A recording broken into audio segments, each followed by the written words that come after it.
Chapter 22. Victory and Defeat. "John Carter, John Carter," she sobbed, with her dear head upon my shoulder. "Even now I can scarce believe the witness of my own eyes. When the girl Thuvia told me that you had returned to Barsoom, I listened, but I could not understand, for it seemed that such happiness would be impossible for one who had suffered so in silent loneliness for all these long years. At last, when I realized that it was the truth, and then came to know the awful place in which I was held prisoner, I learned to doubt that even you could reach me here. As the days passed, and moon after moon went by without bringing even the faintest rumor of you, I resigned myself to my fate.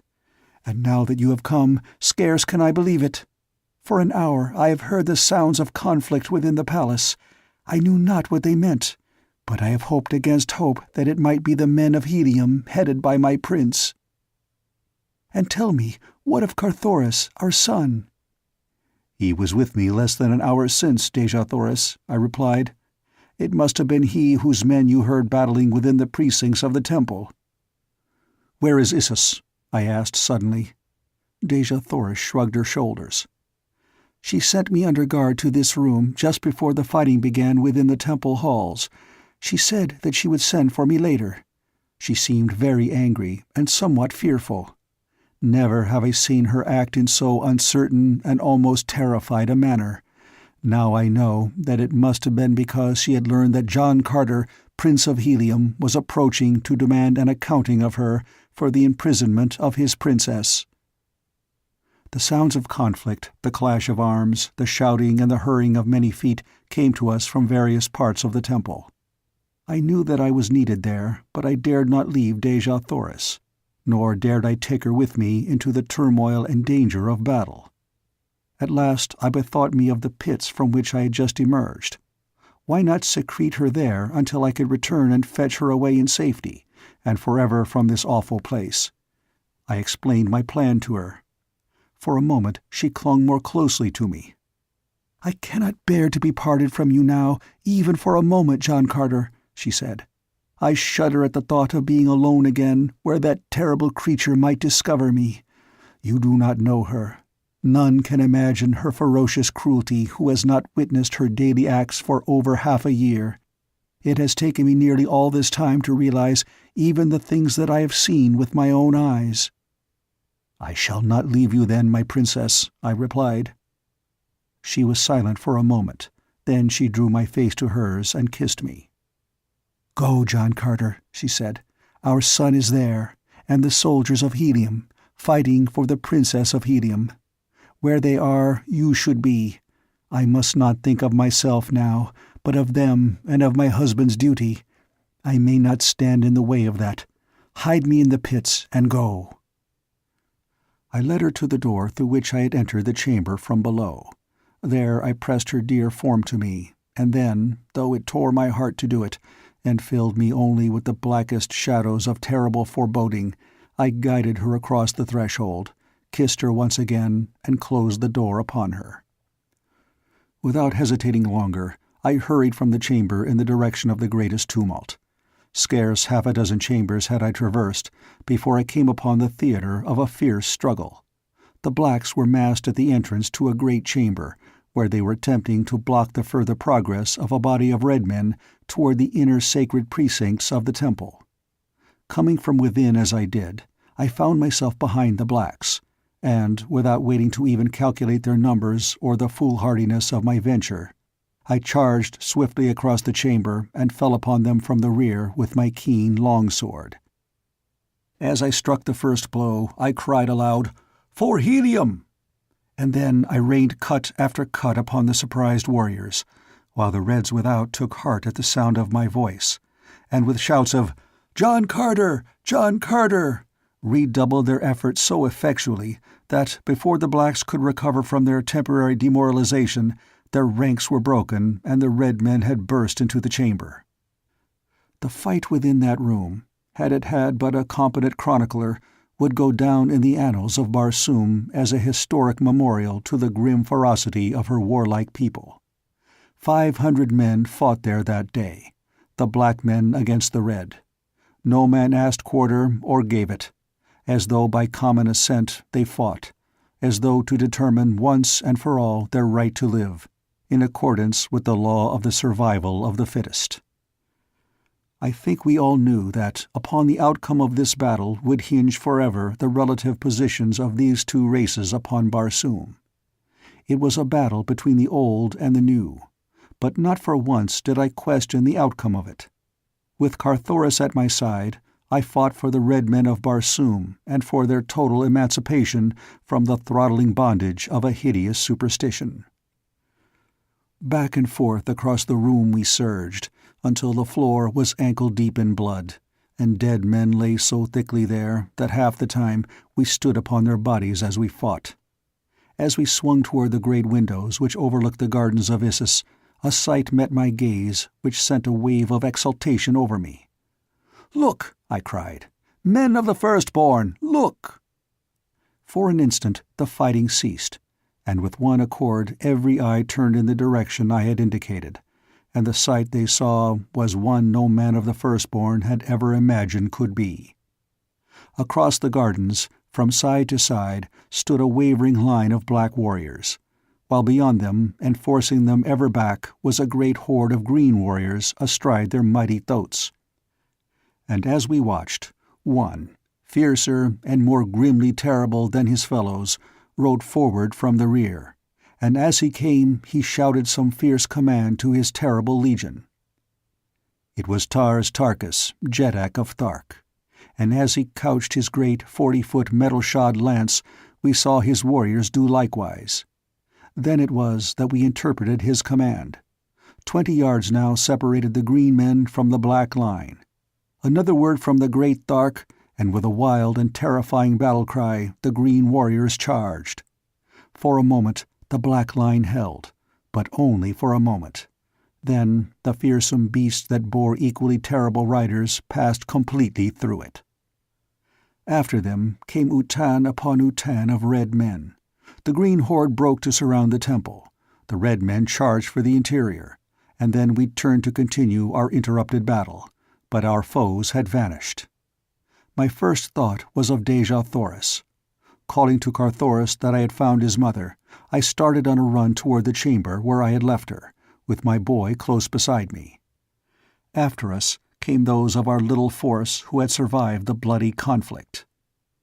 The moment I entered the room, I saw that someone had been there since I had left. A silk lay upon the floor. It had not been there before. There were also a dagger and several metal ornaments strewn about as though torn from their wearer in a struggle. But worst of all, the door leading to the pits where I had hidden my princess was ajar. With a bound I was before it, and thrusting it open, rushed within. Dejah Thoris had vanished. I called her name aloud again and again, but there was no response. I think in that instant I hovered upon the verge of insanity. I do not recall what I said or did, but I know that for an instant I was seized with the rage of a maniac. "Issus!" I cried. "Issus! Where is Issus? Search the temple for her, and let no man harm her but John Carter. Carthoris, where are the apartments of Issus?" "This way," cried the boy, and, without waiting to know that I had heard him, he dashed off at breakneck speed, further into the bowels of the temple. As fast as he went, however, I was still beside him, urging him on to greater speed. At last we came to a great carved door, and through this Carthoris dashed, a foot ahead of me. Within, we came upon such a scene as I had witnessed within the temple once before, the throne of Issus with the reclining slaves, and about it the ranks of soldiery. We did not even give the men a chance to draw, so quickly we were upon them. With a single cut I struck down 2 in the front rank. And then, by the mere weight and momentum of my body, I rushed completely through the 2 remaining ranks and sprang upon the dais beside the carved Serapis throne. The repulsive creature, squatting there in terror, attempted to escape me and leap into a trap behind her. But this time I was not to be outwitted by any such petty subterfuge. Before she had half arisen, I had grasped her by the arm, And then, as I saw the guards starting to make a concerted rush upon me from all sides, I whipped out my dagger and, holding it close to her vile breast, ordered them to halt. "Back!" I cried to them. "Back! The first black foot that is planted upon this platform sends my dagger into Issa's heart." For an instant they hesitated. Then an officer ordered them back, while from the outer corridor there swept into the throne room at the heels of my little party of survivors a full 1,000 red men under Kantos Kan, Horvastus, and Zodar. "Where is Dejah Thoris?" I cried to the thing within my hands. For a moment her eyes roved wildly about the scene beneath her. I think that it took a moment for the true condition to make any impression upon her.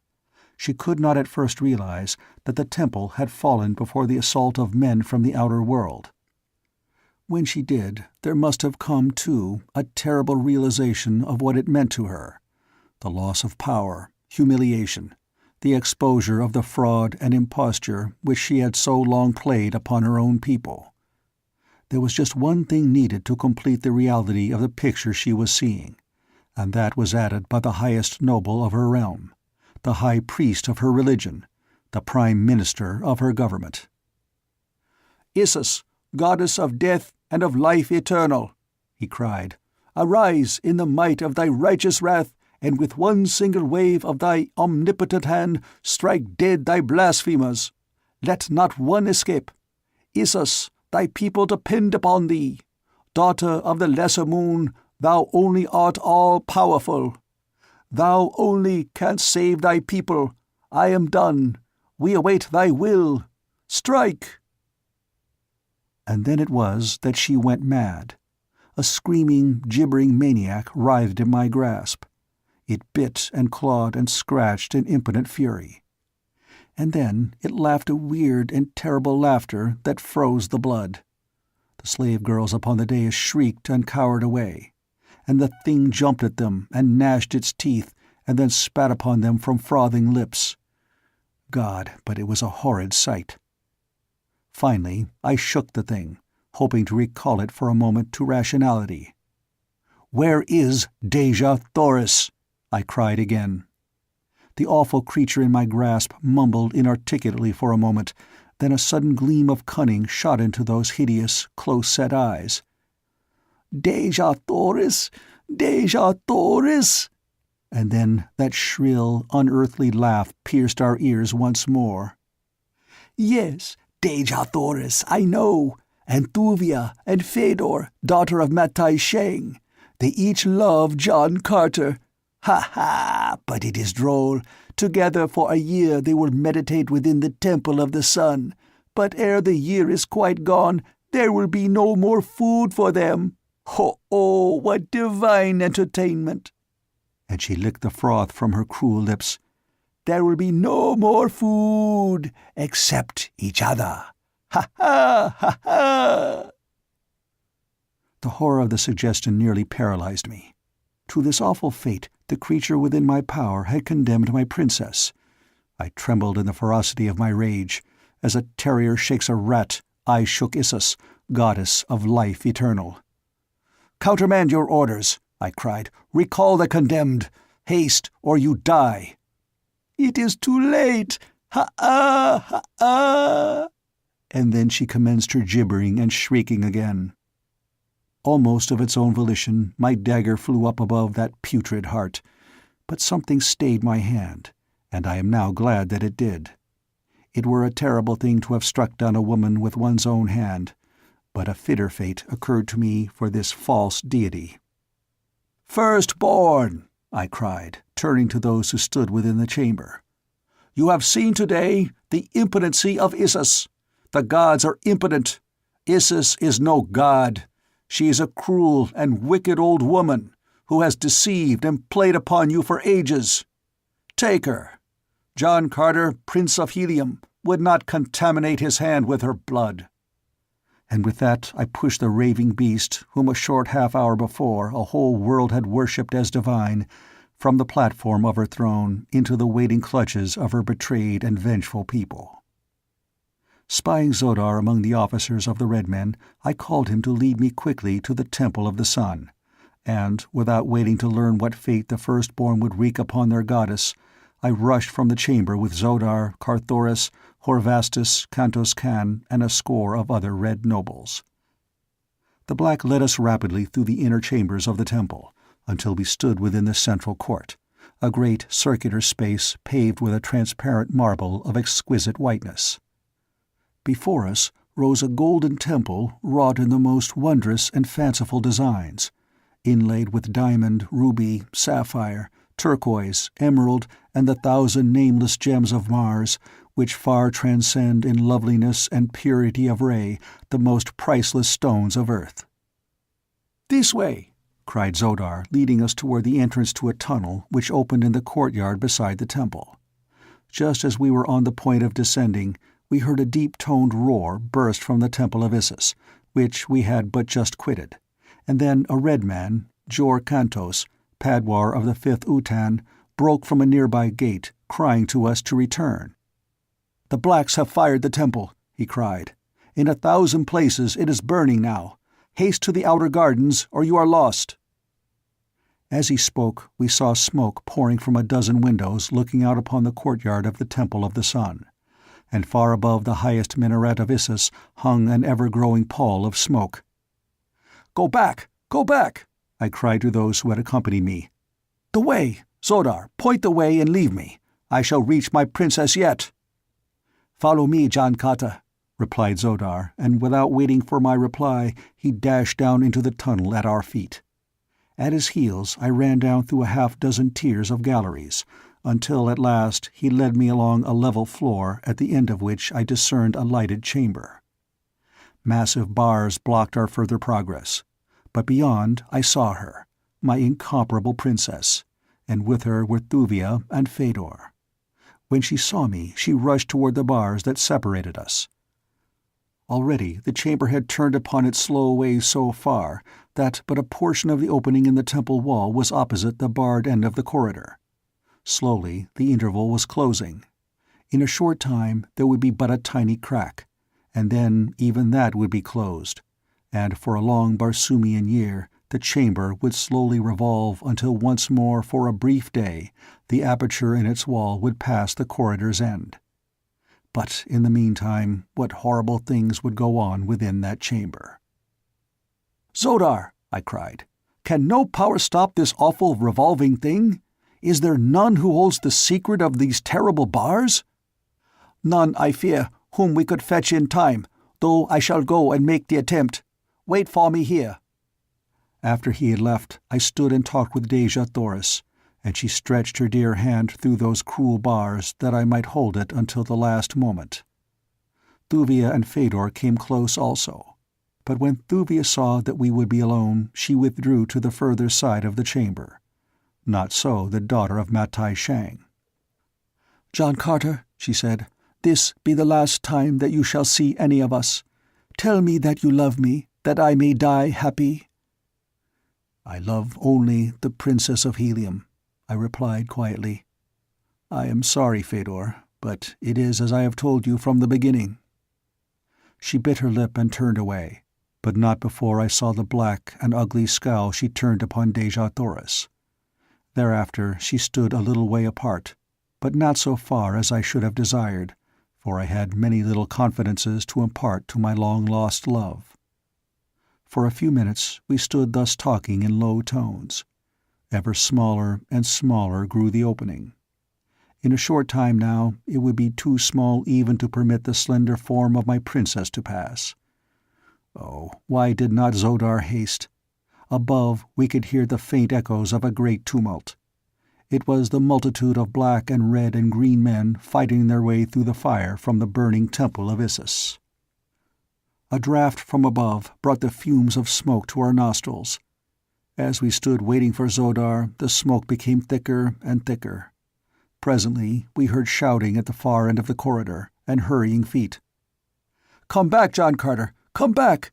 cried a voice. "Even the pits are burning!"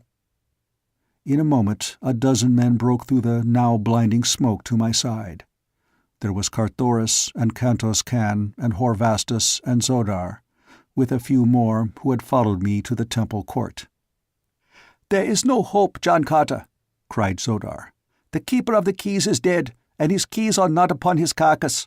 Our only hope is to quench this conflagration and trust to fate that a year will find your princess alive and well.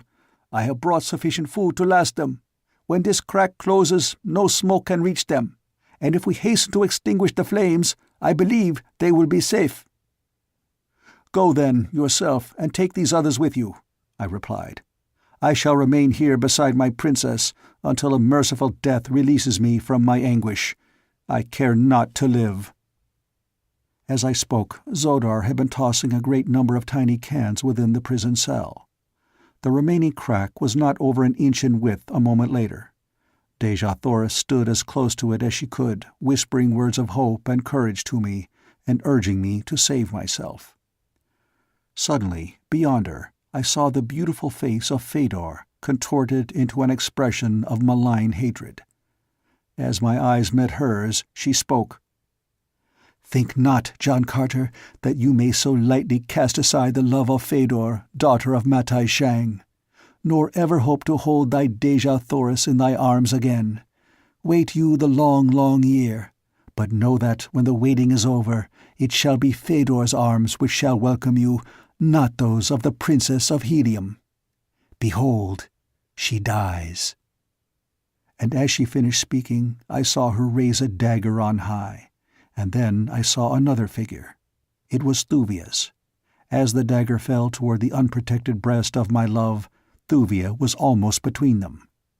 A blinding gust of smoke blotted out the tragedy within that fearsome cell. A shriek rang out, a single shriek, as the dagger fell. The smoke cleared away, but we stood gazing upon a blank wall. The last crevice had closed, and for a long year that hideous chamber would retain its secret from the eyes of men. They urged me to leave. "In a moment it will be too late," cried Zodar. "There is, in fact, but a bare chance that we can come through to the outer garden alive even now. I have ordered the pumps started, and in 5 minutes the pits will be flooded. If we would not drown like rats in a trap, we must hasten above and make a dash for safety through the burning temple."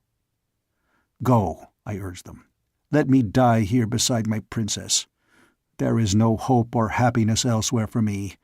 When they carry her dead body from that terrible place a year hence, let them find the body of her lord awaiting her." Of what happened after that, I have only a confused recollection. It seems as though I struggled with many men, and then that I was picked bodily from the ground and borne away. I do not know. I have never asked, nor has any other who was there that day intruded on my sorrow or recalled to my mind the occurrences which they know could but at best reopen the terrible wound within my heart. Ah, if I could but know one thing, what a burden of suspense would be lifted from my shoulders.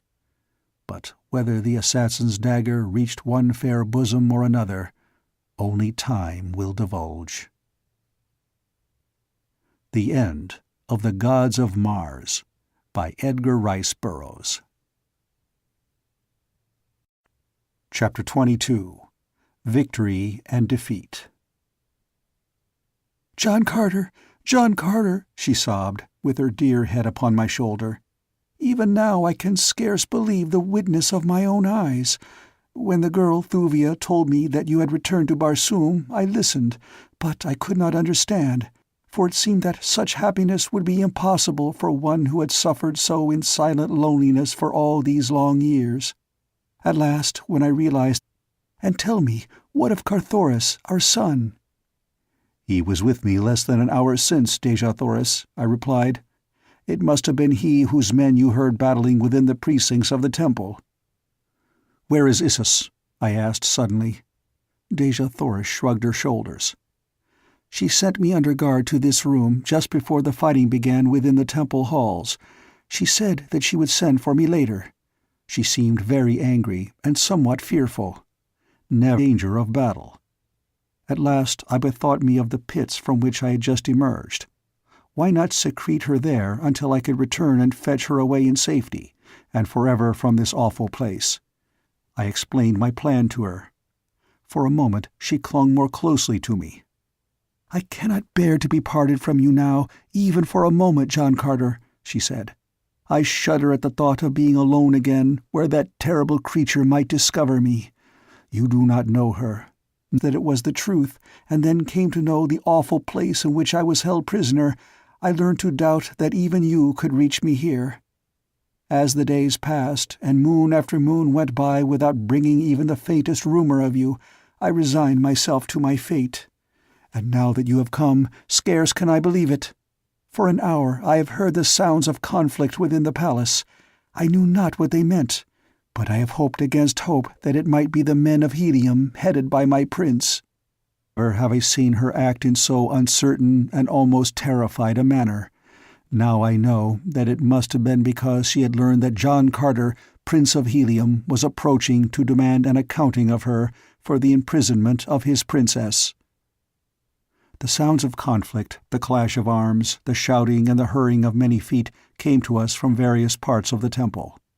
I knew that I was needed there, but I dared not leave Dejah Thoris, nor dared I take her with me into the turmoil and